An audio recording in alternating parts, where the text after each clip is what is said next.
2 months pa lang yan sila guys. Pero ganyan sila kalaki. So pag-aaralan natin guys kung paano natin sila pararamihin, no?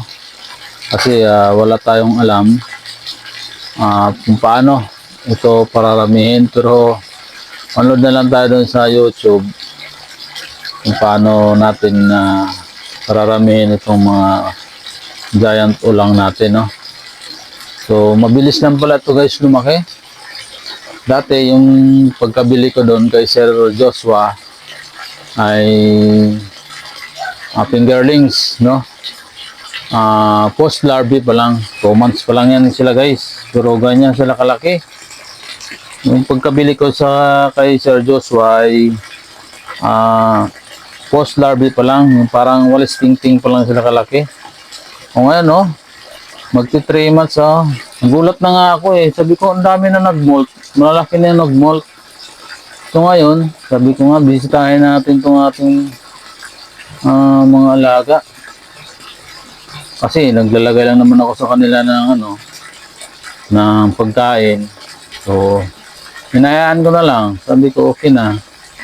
May pagkain na kayo dyan. Bahala na kayo dyan kumain.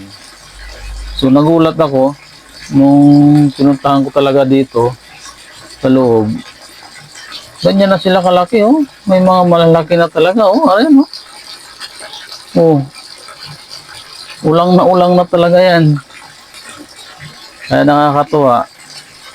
Kaya sabi ko nga, napakagandang alagaan pala ito.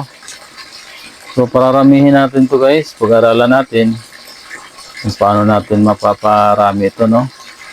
Kasi wala rito nagtuturo sa atin na about farming, no? Sa mga ganitong mga ulang. So, manood na lang tayo sa YouTube kung paano natin sila pararamihin, no? Kasi may natuturo naman sa YouTube. So, mas maganda rin ito. YouTube ko na rin siguro to. Ang aking mga alagang ulang. Marami na pala itong malalaki, Andun pa sila. Andun, Yan, Nakikita nyo yan? Yan, meron pa nakatago.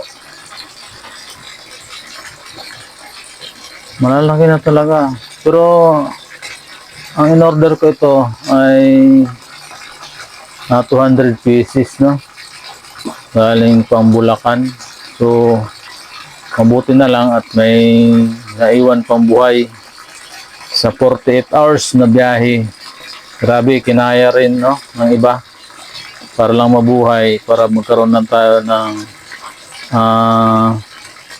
similya.